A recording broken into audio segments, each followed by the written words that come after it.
Fala galera, sejam todos bem-vindos aqui ao Imersão Cast, o podcast da imersão musical. E hoje recebemos o nosso amigo e nosso irmão Márcio Moraes, guitarrista e vocalista da banda ADD+. Seja bem-vindo, meu irmão, a esse quarto episódio do Imersão Cast. É um prazer enorme. Eu que agradeço aí pelo convite. Que a gente puder passar para somar, estamos aí juntos. Que Deus abençoe. Show de bola, meu irmão. Cara, há pouco tempo, porque 2, 3 meses a gente esteve junto, fizemos um som sem ensaiar, sem nada, ali onde a gente se conheceu.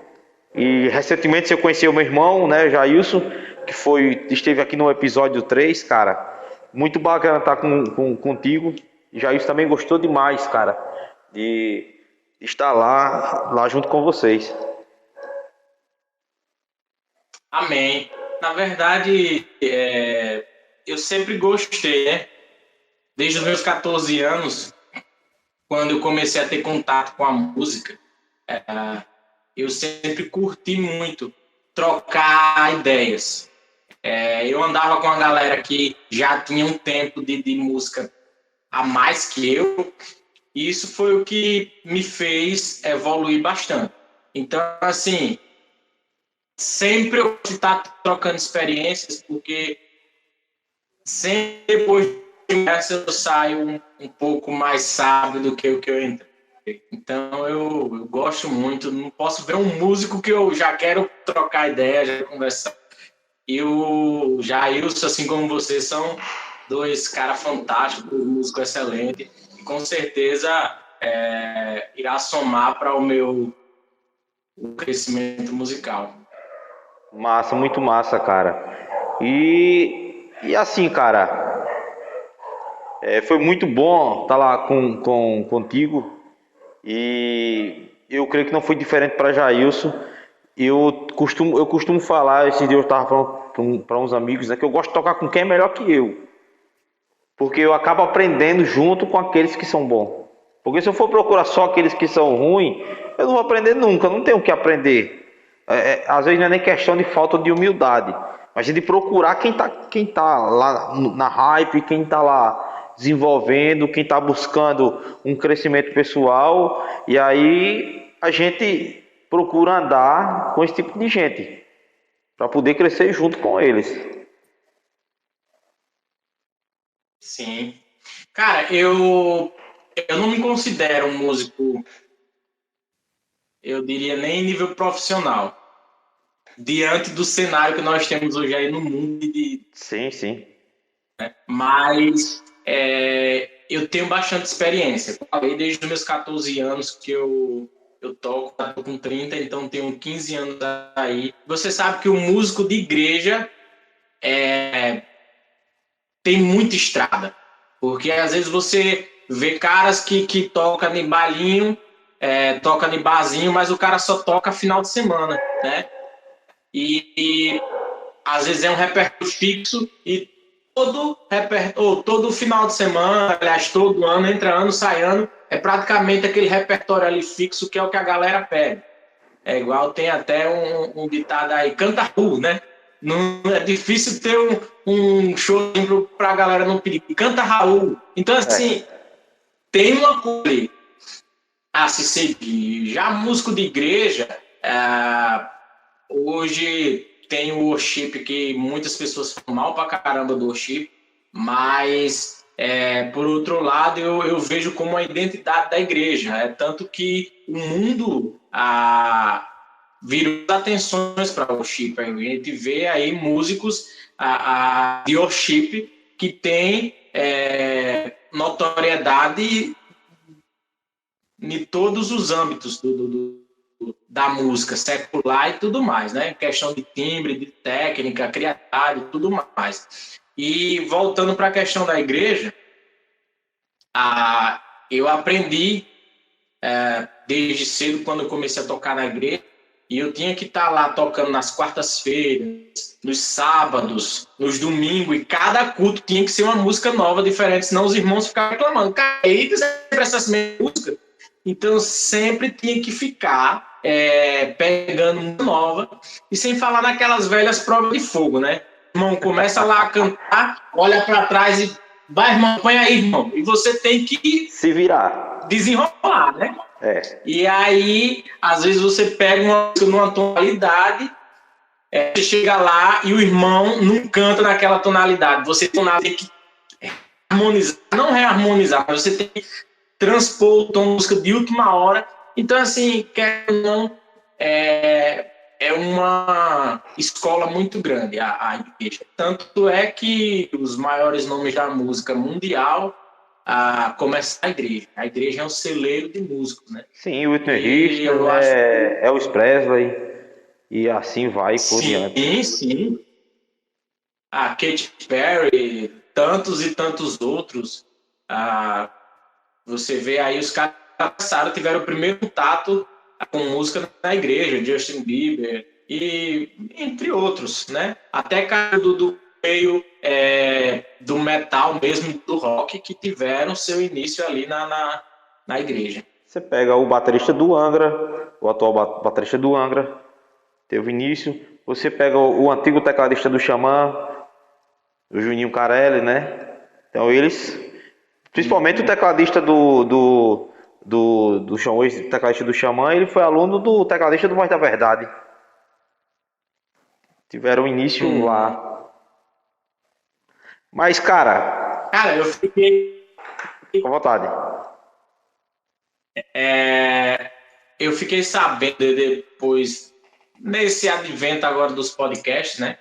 Que o Oficina G3 foi a primeira banda de rock brasileira a ganhar um Grammy, mesmo sendo na categoria rock gospel.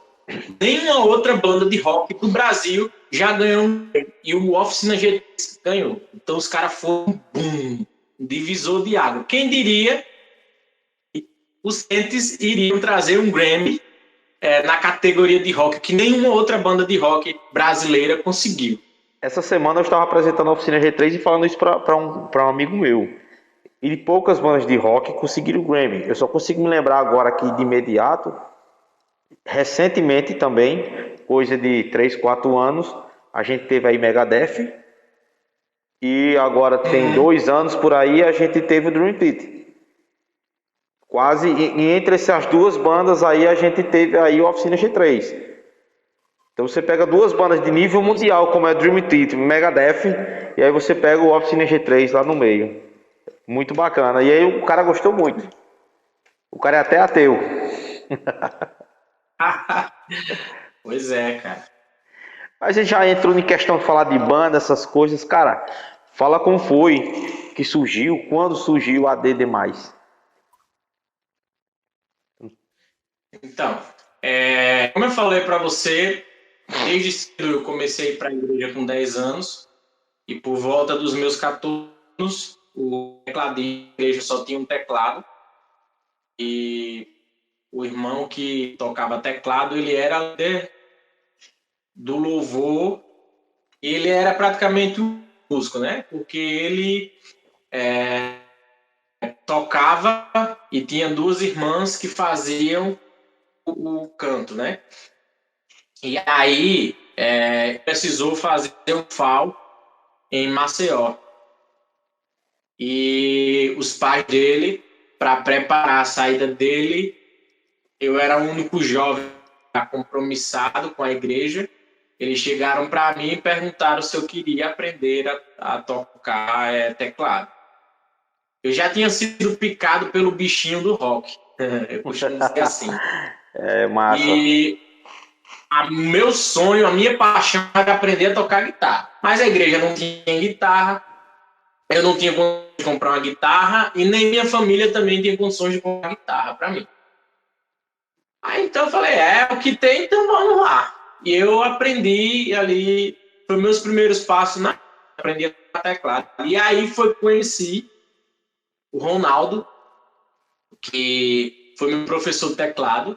O Ronaldo, ele é um multi-instrumentista autodidata aqui da região, né? Já tocou até em alguns cantores aqui do forró aqui da região, que tem conceituados. E um dos instrumentos principais, na verdade, o instrumento principal dele é bateria. Mas ele toca bastante teclado também, inclusive guitarra, violão, contrabaixo, enfim. O cara manja, ele tem ouvido absoluto. A gente brincava muito. Passa um som, um carro de som tocando na rua, a gente pegava e perguntava: Ronaldo, qual é o tom dessa música aí? Ele: Fá, Sol, Si menor, Ré sustenido. A gente batia aqui no violão, com o violão na perna. Oxi, não é que é mesmo? E assim, o cara é desse jeito. Massa. Qualquer música que tocar, ele de ouvido já sabe qual que é as notas e parece sobrenatural, né? Foi a primeira vez que eu tive contato com uma pessoa assim, com ouvido absoluto. E ele era músico da presbiteriana, da igreja presbiteriana, e junto com ele tinha um irmão dele também, que é o Rogério. Então era o Ronaldo e o Rogério. O Rogério, ele toca contrabaixo. Um grande baixista também. Só que a linha dele era mais um groove, um slow music, black music. Enfim, ele gosta bastante digamos, de ritmos brasileiros. E slap é a técnica preferida dele. Gostava pra caramba de slap. E aí, eu aprendi a tocar teclado com o Ronaldo. E eu cantei também. Eu comecei a cantar na igreja. Aí teve uma da igreja presbiteriana, na onde os cantores de lá do ministério eram todos mulheres. E elas não conseguiam cantar algumas músicas do Kleber Lucas na época. E eu, todo afoito, né? Eu cantava as músicas do Kleber Lucas no tom original. E para eles aquilo era o máximo, porque eles diziam que soavam mais como é que eu posso dizer isso? Mais original, digamos assim. E eles me convidaram para pegar e a gente tocar no aniversário da igreja. E ali a gente tocou o Ronaldo na bateria, o João Paulo na bateria. O João Paulo é um músico que, inclusive, o batera que tocou comigo em São José da Tapera agora, no último sábado. E ele era o baterista na época da igreja presbiteriana. Então foi o Ronaldo na guitarra, o João Paulo na bateria e o Rogério no contrabaixo. E o Ronaldo, ele sempre fazia umas firulas que ele tipo tocava a guitarra e o teclado ao mesmo tempo. Aí ele ficava com os dois instrumentos. E a gente cantou e depois, quando terminou, eles pegaram e falaram: rapaz, daria pra gente fazer uma banda, viu? Ficou legal o som. Aí de primeiro, a gente montou e apelidamos lá de Batisterianos, que era a mistura de Batista e Presbiterianos. E nisso aí a gente pegou uma placazinha de áudio, escolheu lá um repertório, umas músicas, incluindo com Kleber Lucas, trazendo a arca, enfim. E a gente fez um ensaio lá, gravou aquilo ali e começamos a distribuir entre a galera das igrejas aqui. E começamos a festinha que tinha, assim, de juventude, até culto de sábado. A gente se reunia, fazia um som e tal. E ficou, a banda foi evoluindo, foi aparecendo as igrejas vizinhas aqui nos chamando, e foi quando a gente mudou o nome da banda para Som do Coração. E quando a gente mudou para o Som do Coração... Tem um filme com esse nome, já assistiu? Sim, inclusive nós fizemos nomeamos a banda com esse nome após assistir esse filme. Massa. A gente passou para os jovens, né? E o filme, para quem não assistiu, fica aí uma dica, é um filme bastante comovente e mostra o poder que a música tem sobre as pessoas, né? E a gente, depois disso aí, nós ficamos motivados a ponto de começarmos a compor as nossas próprias canções. E eu compus a minha primeira música, o Rogério, que era o baixista, compôs outras canções, e na época entrou um menino para o louvor da presbiteriana do violão, e em contrapartida, o meu irmão, o André,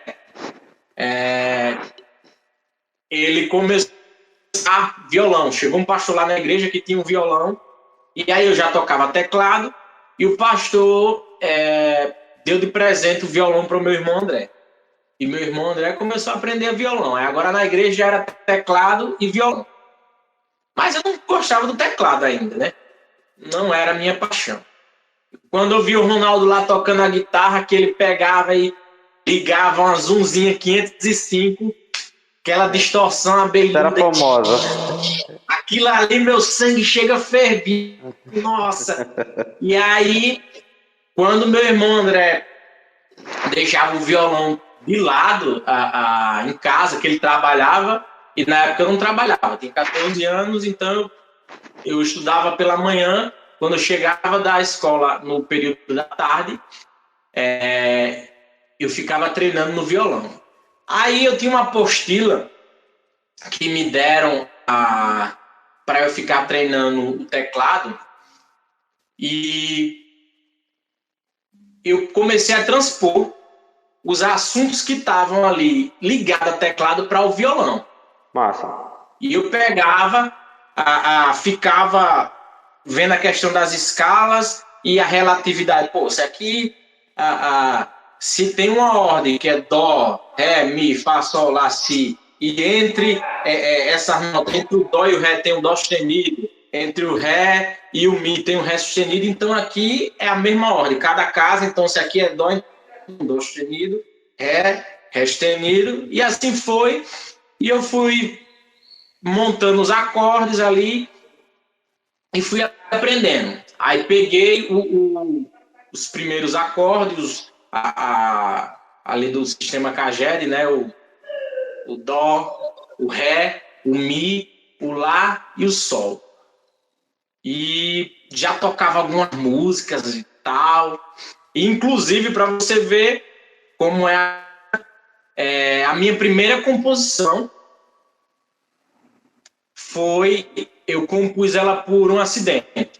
Eu fui colocar um Dó, eu estava treinando o acorde, e para quem está nos ouvindo aí, né, principalmente músico iniciante, sabe, quando você põe o Dó, a terceira corda você pula ela, né?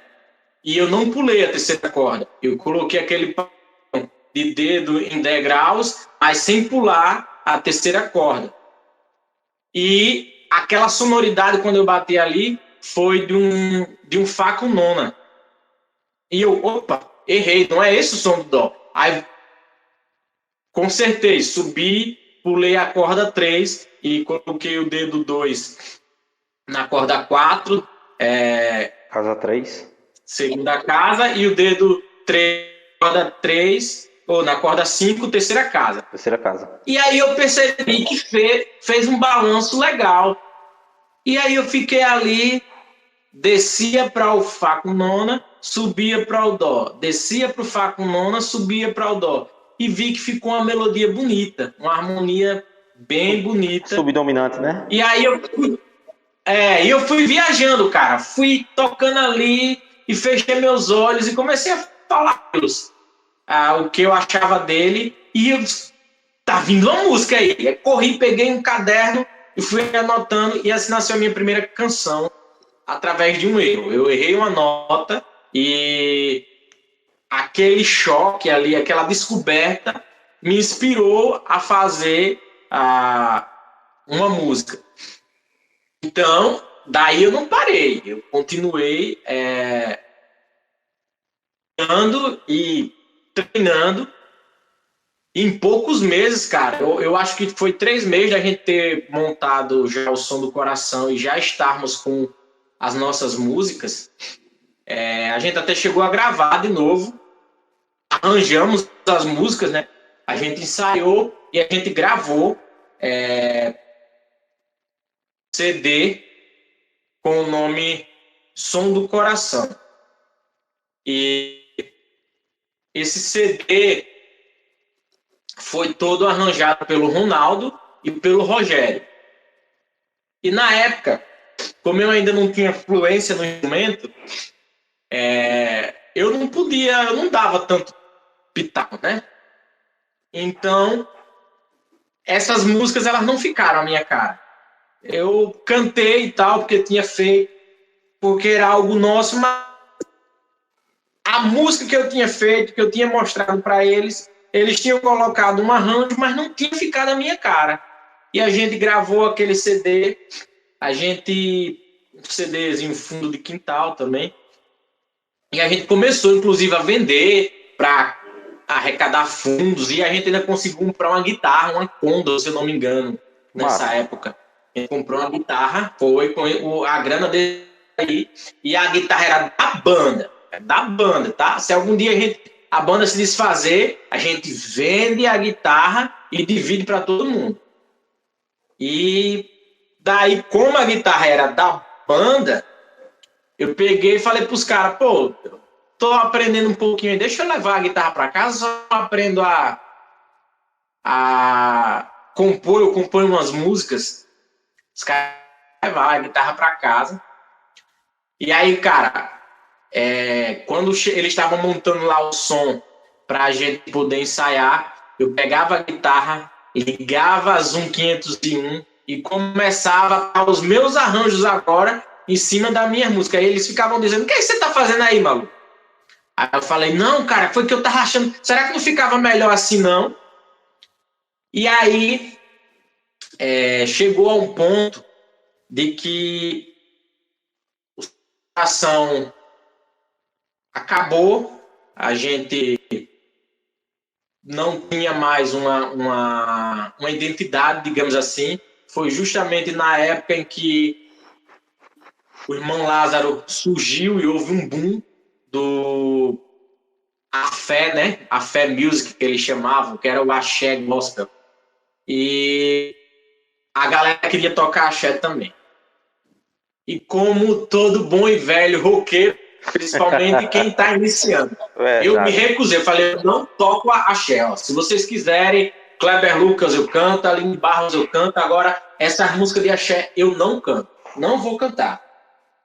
Aí, beleza, rompemos ali e eu não toquei mais com eles. E como eu tinha bastante conhecimento com os pastores da região, a Som do Coração praticamente parou de existir, parou de ter agendas, porque era eu quem arrumava as agendas.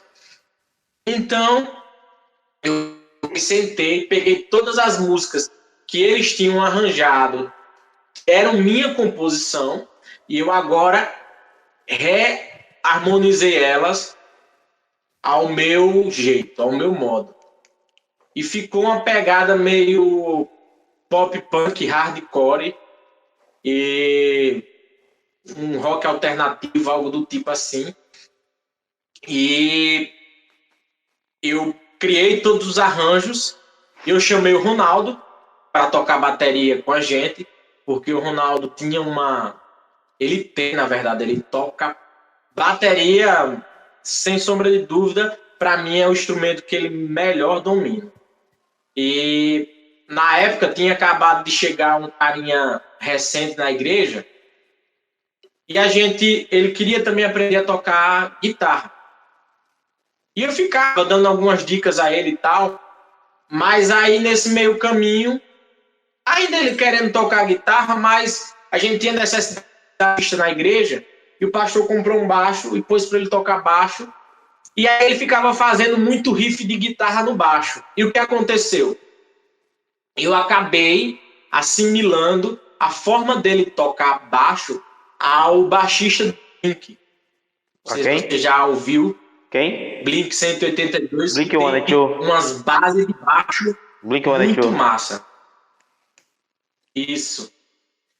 Então, daí, aquela vertente ali do hardcore, do punk, e aquele som de baixo meio que tocado com palheta e tal, até que no dia que a gente foi, a gente arranjou, eu e ele, a gente era muito amigo, e como eu sempre ensinava as coisas a ele,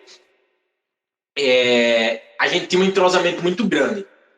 E ele estava sempre comigo e a gente foi compor todos os arranjos da música, do baixo, guitarra.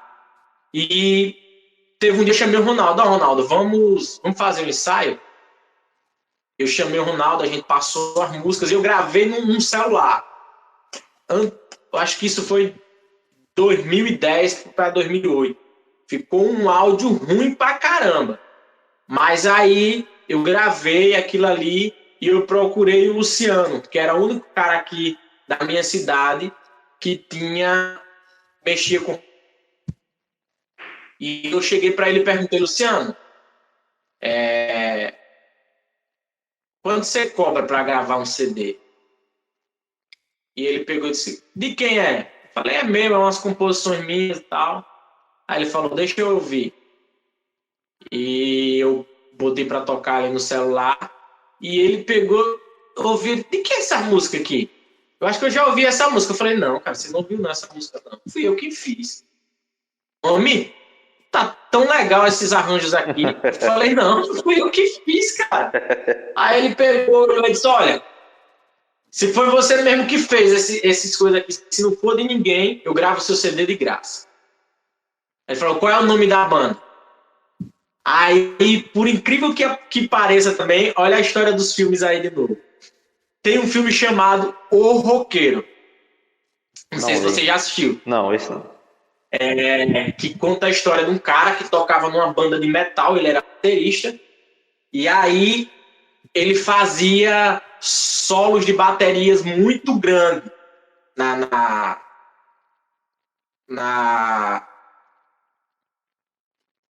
banda. Na verdade, eu confundi aqui. Ele não fazia solo de bateria muito grande, eu estou confundindo com a história da escola do rock. Na verdade, ele tocava bateria e eles tinham uma banda de hard rock e chamava Vesúvios a banda. E aí eles conseguiram assinar um contrato com a gravadora, porém, na cláusula tinha uma condição.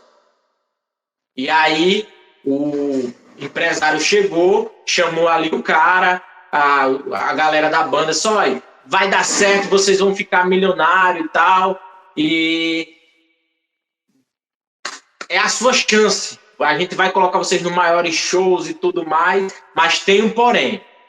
Aí o cara falou, qual? Ele falou, o sobrinho do dono da gravadora toca bateria e ele quer que você ele no lugar do baterista. E aí os caras pegaram e disseram, vai pegar ali um refrigerante pra gente. Enquanto o cara foi pegar o refrigerante, eles assinaram o contrato, entraram na van e foram embora, e deixaram o cara lá. E aí depois, o cara ficou desempregado, sem a banda, foi morar na casa da irmã dele, e lá ele descobriu que o sobrinho dele tinha uma banda de pop rock com uma amiga de escola que tocava, se eu não estou enganado, baixo. Ele tocava guitarra, o sobrinho do cara, a amiga do menino tocava contrabaixo e eles estavam precisando de um baterista para o para o baile da escola. E aí o cara que era do metal foi tocar pop rock e coincidentemente a banda se chamava ADD. ADD. E eu vi esse filme, caraca, ADD. E eu queria algo, né? Mas eu não sei se pelo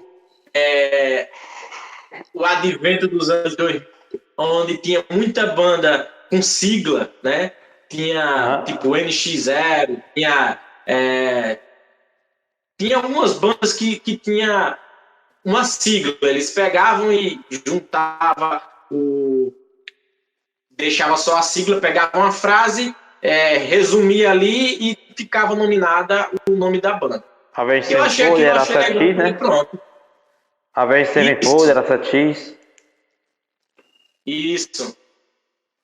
Então eu peguei e falei, pronto.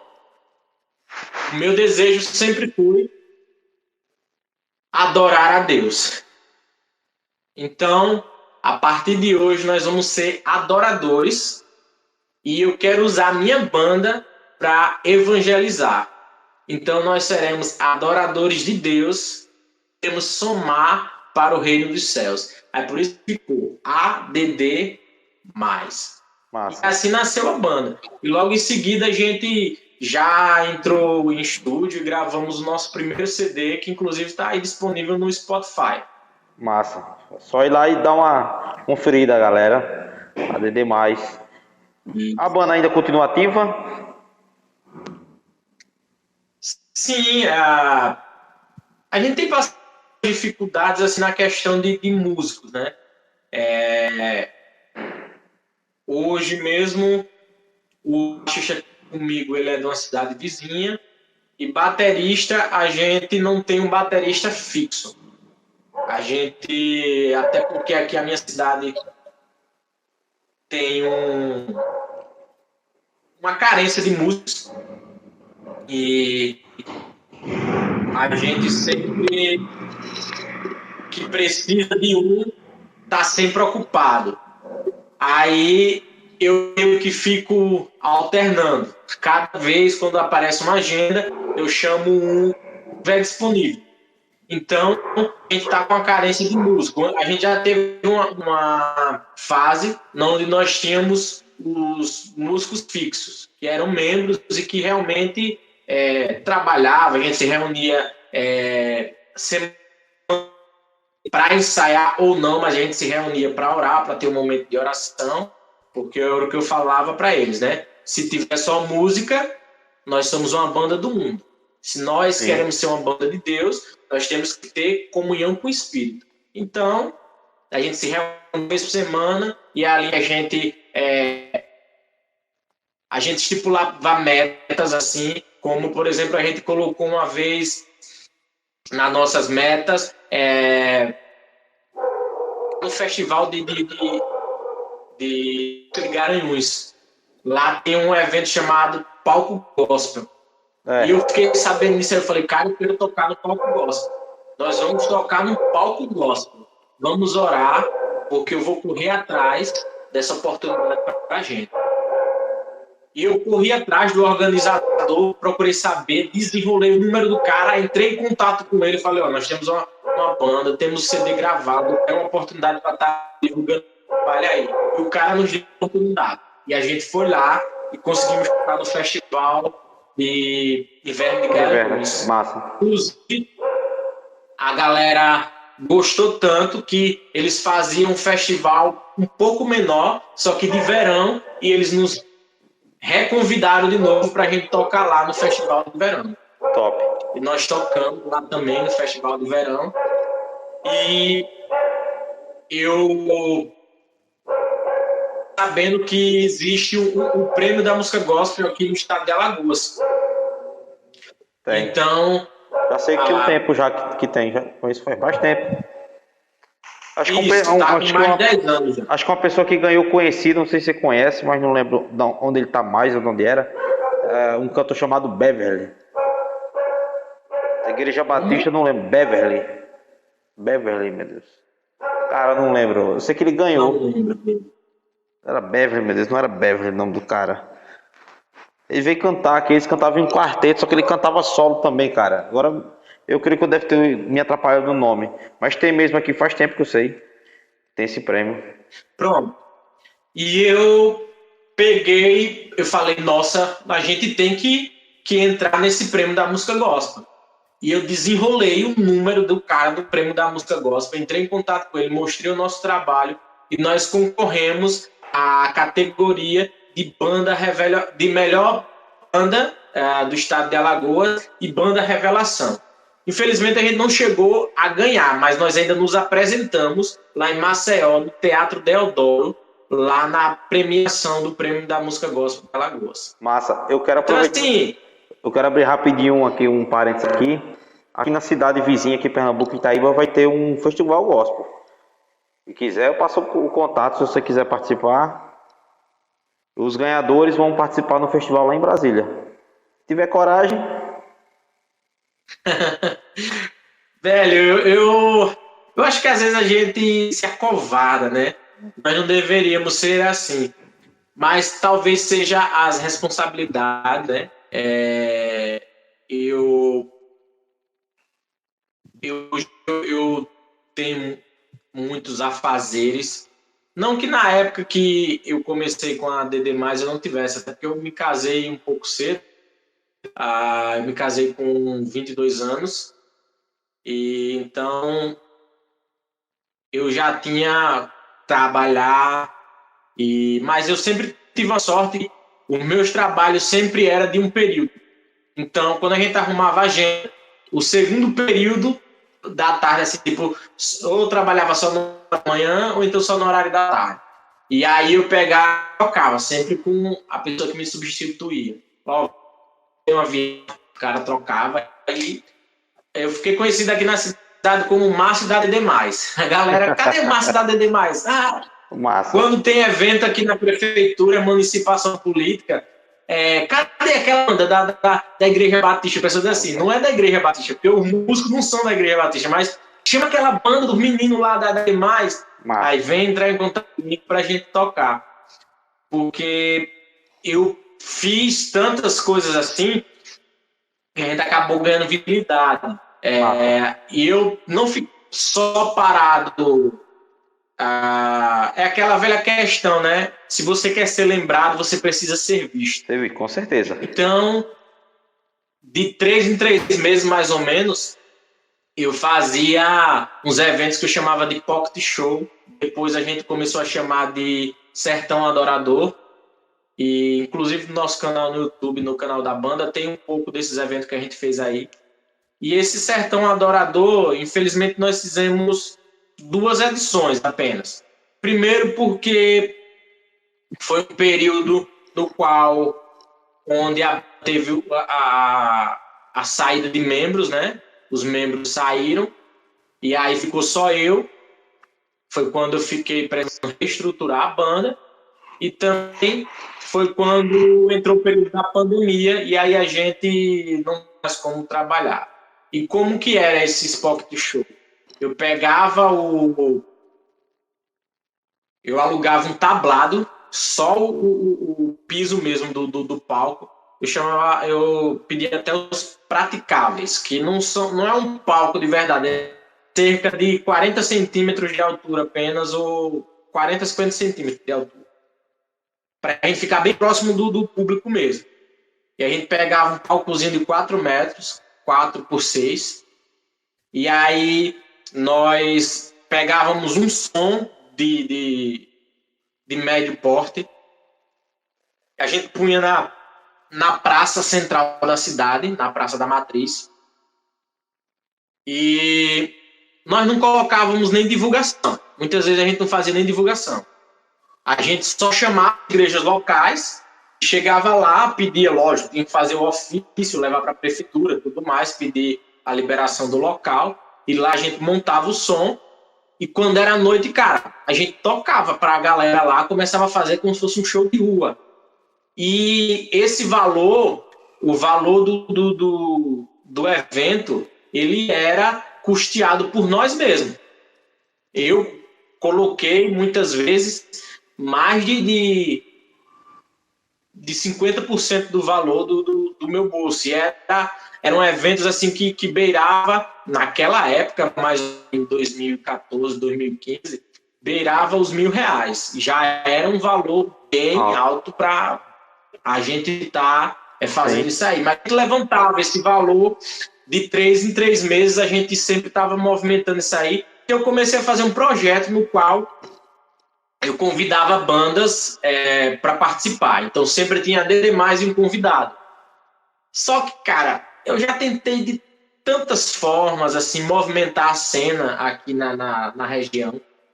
E eu fiquei frustrado, confesso a você, porque a gente sempre convidava alguém e a nossa conversa era o seguinte: olha, faz o seguinte, A gente cria aqui um evento, a gente tem um evento que se chama Pocket Show, na onde a gente trabalha com som legal, a gente faz uma iluminação, e você vem aqui, você vai estar divulgando o seu trabalho aqui na nossa cidade, e depois de contrapartida, você nos convida para um evento na sua cidade. Eu até deixava claro, não precisa ser na mesma estrutura do nosso, não. Não precisa ser na rua. Pode ser um culto na igreja. Eu só quero que nós possamos somar público. Vai vir para cá, vai ficar conhecido junto do nosso público, você vai nos levar para a sua cidade e vai nos deixar conhecido no seu público. Mas a contrapartida nunca acontecia. Eu creio que o Pocket Show ele aconteceu umas 3 ou 4 vezes antes dele ser reformulado para Sertão Adorador. E nenhuma dessas vezes os ministérios convidados nos convidaram de volta. E eu fiquei chateado, sabe, cara? Eu falei... Mas aí praticamente eu passo por isso aqui, cara. Só que depois, cara, eu tenho uma ideia aqui em off, pra gente conversar. Abriu uma ideia aqui pra gente conversar em off. A gente só precisa passar um pouco. Minha memória é pouco, cara. Peço até desculpa, o papo tá até bom. O papo com você e com o Thiago Colles foi os que mais demoraram. E teve também com o Vitor, cara. Foi muito, sabe, muito longo. Até prometi os caras, rapaz, minha memória é pouca. Eu vou ter que parar e marcar uma segunda oportunidade, porque, sabe, o papo é tão bom. Eu até reclamei, já isso conversou pouco, cara.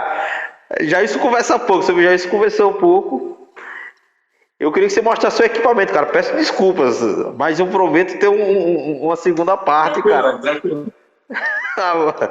Que a conversa tá boa, bicho. É tão boa que vai surgir até uma parceria aqui em off depois. E bom. Então, pronto. Como eu falei para você... 5 minutos para encerrar. Pronto. E mais 5 os agradecimentos. E 5 os agradecimentos. É por causa da memória do celular, cara. Tranquilão. Essa aqui é a minha guitarra principal. Ela é uma Memphis SG. Praticamente não. Ela é, na real, foi a minha primeira guitarra. Foi a minha mãe que me deu de presente. E eu não penso em me desfazer dela nunca. E teve uma época que eu tava comprar uma guitarra. Mas aí, como eu cheguei à conclusão de que valia mais ter uma guitarra boa do que 2 guitarras meia boca, então Sim. Eu resolvi juntar a grana que eu tava e fazer uns upgrades nela. Então eu pus 2 captadores sem mordanca nela. Top. Eu troquei a ponte dela, coloquei uma ponte Gotô. Troquei também a elétrica dela é toda CTS, a elétrica é usada nas Gibsons, os potenciômetros são CTS. Coloquei um kit também de capacitores, aqueles Orange Top, que ele arredonda mais o grave da guitarra, deixa mais grave mais encorpado. Coloquei também 2, esqueci o nome, Treble Bleed, que é aquele que quando você diminui o volume da guitarra, você não perde os agudos. Massa. E eu troquei também as tarraxas dela, coloquei as tarraxas botou também? Que são aquelas mesmas tarraxas. São as mesmas tarraxas que vem nas Gibson, eu pus nela, só que de metal não coloquei aquela com as borboletas de plástico, porque eu achei que não é muito meu estilo. Enfim, e eu raspei, ela era preta e eu sentei na calçada e raspei a tinta dela com uma faca, velho. Ela tá na madeira crua aqui e eu gostei e deixei do jeito que tá. Passou verniz? Essa é a guitarra que eu uso. Passou verniz? Passou algum verniz? Não, só pus um selador. Ela tá na madeira crua, inclusive tá sem logo nenhum. É uma Memphis, mas ela tá escalopada também. Não sei se dá pra ver aqui, mas ó. Eu fiz o escalope, inclusive é louco, eu fiz um fretless aqui, velho. Eu fiz um fretless, peguei um baixo, eu risquei os trastes e tudo. E ele tá desmontado. Cara, ali. Eu vou lixá-lo também pra ficar desse jeito aí. Eu aprendi a fazer uns trampos de luthier reinando nas minhas coisas. Então, hoje os caras trazem guitarra aqui para regular, para mexer na elétrica, porque tudo aqui, a troca dos captadores, a elétrica, fui eu que fiz. Comprei as peças e eu fiz tudo. Agora, recentemente,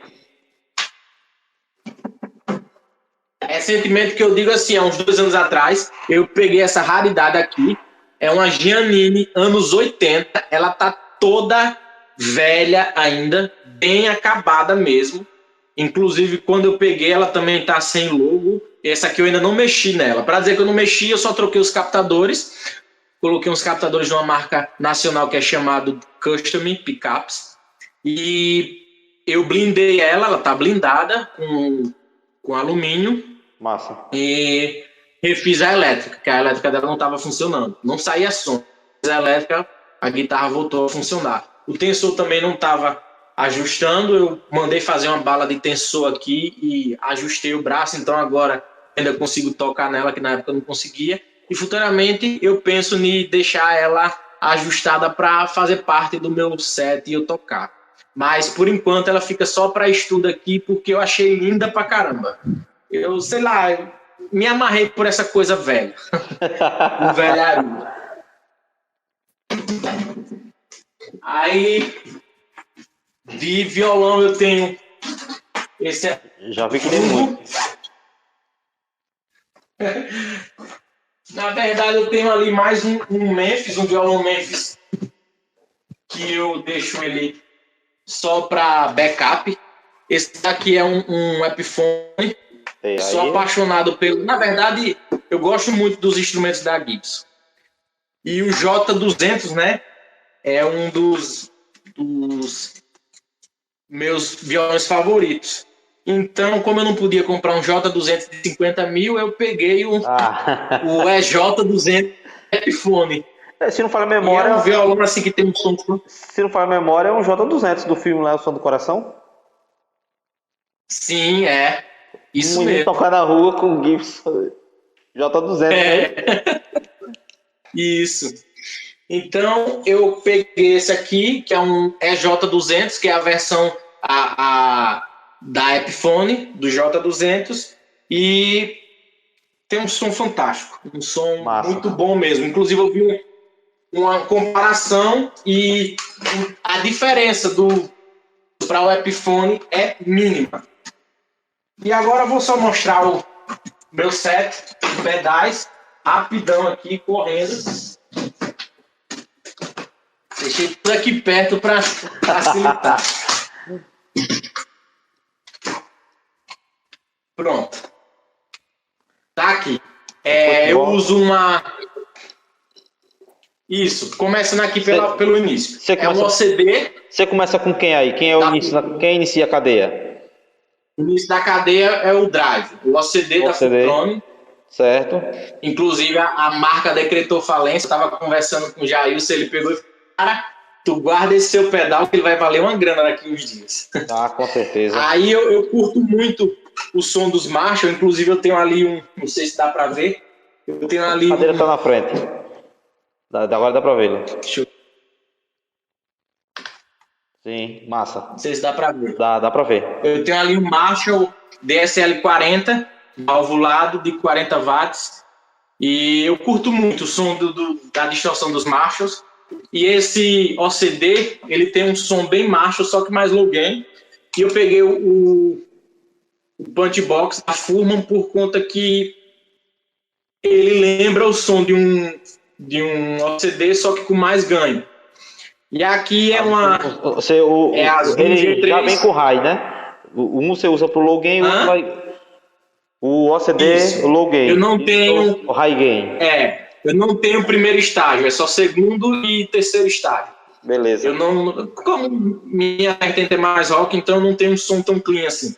E aqui é onde eu uso o meu amplificador, digamos assim, né, que eu toco em linha. Então, eu uso uma simulação de um Marshall também. E eu uso 2 delays e eu uso um delay para fazer ambiência, para segurar notas e deixar mais comprido. E uso um delay dotted, que é para fazer alguns efeitos, alguns arranjos. E um boostzinho da NIG, só para dar volume na hora dos solos. Mas Simples. se você estiver usando o seu amp Marshall, você continua usando na pedaleira? Não, aí no caso, o amp, normalmente eu uso ele só para gravação. A gente lançou no período da pandemia 2 músicas, uma acústica e uma elétrica. Aqui a gente lançou elétrica, as guitarras foram gravadas com o meu amp. Eu comprei ele para poder estar gravando as minhas músicas, né? Então eu uso o amp para as gravações, né? Eu comprei ele pensando em gravar as guitarras, mas para o ao vivo eu uso o som simulado mesmo. Eu não uso o amp para ao vivo. Inclusive o violão também eu comprei mais pensando ele em gravações, para fazer gravações. Massa. Mas no ao vivo eu uso a guitarra para fazer os sons acústicos e os sons distorcidos. Márcio. Márcio, meu irmão Márcio, cara. Eu peço desculpa, a gente vai ter que encerrar por aqui. Nosso tempo é muito curto por conta da memória. O tempo tá aí pra gente conversar, que inclusive a gente vai conversar no final. Cara, você tem seus agradecimentos finais aí pra gente encerrar. Cara, eu agradeço primeiramente a Deus, porque eu sempre fico feliz quando Deus me permite conhecer pessoas novas e que somam, né? Igual você, igual seu irmão. São pessoas que têm tempo, assim, na música, principalmente no meio gospel, digamos assim, no meio cristão, onde a gente se desanima, porque, como eu falei para você, por muito tempo, já tem mais de 15 anos que eu luto com isso aí, e é de forma quase que sempre gratuita, digamos assim. Não tem remuneração. É mais você pagar para tocar e você investir sem retorno. Então, assim, tem hora que você desanima, você, poxa, eu tô lutando contra a maré, vou desistir, deixa disso aí, vou fazer outra coisa da vida. Mas aí, sempre que aparece pessoas apaixonadas por música, assim, igual você, igual teu irmão, a gente sente aquele renovo e corre nova atrás dos nossos sonhos. Então, agradeço a Deus por ter colocado vocês aí novamente e agradeço também a minha esposa, que, cara, acho que você também deve passar por isso e saber que se a esposa não der apoio, o cara não vai para lugar nenhum. Com certeza, então, é verdade. Ela, no dia que eu quero fazer zoada aqui, barulho, ela vai para casa da mãe dela, ou então ela se tranca ali no quarto, eu ligo o amp, eu quero sentir as coisas do quarto aqui tremer, eu ligo o amp quase que no máximo, mas eu quero sentir aquele... Enfim, eu tenho que agradecer a ela também por isso, e a minha família. Eu acho que se eu tenho algum fã, os meus irmãos, as irmãs, e a minha mãe, que foi a maior incentivadora, foi quem me deu a minha primeira guitarra e que sempre acreditou em mim. Massa. Cara, eu quero agradecer aqui, agradecer você, Agatha Fashion, que tem me apoiado aqui, Marcenaria Nunes, Professor Luiz, do Eletrônica e Maisone, tem que me ajudado aqui a tocar meus projetos à frente. Cara, quero agradecer essa galera. Quero agradecer a você também por estar aqui comigo nessa noite. Sei que o tempo, cara, foi pouco pra gente conversar muita coisa, cara. Como eu disse pro Thiago e o Vitor, cara, ficou tanta coisa. A gente parou, bicho, aí o Thiago e o Vitor ficou conversando, olha. Aqui, cara, conversa que seria massa, bicho, mas o tempo é pro velho. Galera, obrigado aí quem tá acompanhando, curte, compartilha. Procura também o Márcio lá nas redes sociais. Manda aí tuas redes sociais aí, cara, da banda também. No Instagram é Márcio GTR, no YouTube é Márcio Moraes e a banda a gente vai estar com a DD Mais Oficial no Instagram e no YouTube Banda DD Mais. Também no Spotify para procurar Banda DD Mais, vocês vão encontrar lá o nosso perfil e vai ouvir nossas músicas. É isso aí, galera, a gente vai ficando por aqui e vamos também aguardar os próximos episódios e também assistir os que passou. Valeu, galera. Obrigado, Márcio. Valeu, meu irmão.